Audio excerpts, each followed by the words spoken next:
అబ్రహాము తెలుసు కదా మీ అందరికీ. అబ్రహాము తన దాసుడైన ఎలియాజరు తనతో ఉండటం చూసి తన యొక్క భక్తిని, తన యొక్క విధేయతను, తన యొక్క ప్రవక్తను, పనితీరును చూచి అబ్రహాము దేవుడితో మాట్లాడుతున్నాడు. దేవా, నీవు నాకు ఎన్ని ఇచ్చినా ఏమి, నా ఆస్తి అంతటికి నా దాసుడైన ఎలియాజరే కదా తర్వాత వారసుడు. హల్లెలూయా. ఏం చూడగలిగారు?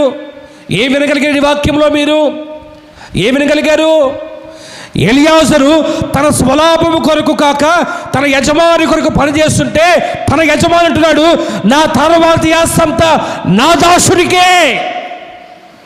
ఈరోజు నీవు నీ యజమానిని సంతోషపెట్టాలంటే నీ కొరకు కాక ఇరుగువారి కొరకు, పొరుగువారి కొరకు, నీ బంధుమిత్రుల కొరకు, నీ కుటుంబం కొరకు ప్రార్థనలు, ఉపవాసాలు నీవు గనక చేయగలిగితే యేసుక్రీస్తులో ఉన్న సమస్తమైన కృప నీ మీద ఉండును గాక. ఆమేన్. అబ్రహాము తన దాసుడికి ఆస్తి ఇచ్చేస్తానంటున్నాడట. ఏం చూశాడు ఎలియాజర్ దగ్గర అబ్రహాము? ఎలియాజర్ అంట తన కొరకు కాక తన యజమానిని సంతోషపెట్టడమే బహుముఖ్యమని ప్రవర్తన చూసుకున్నాడంట.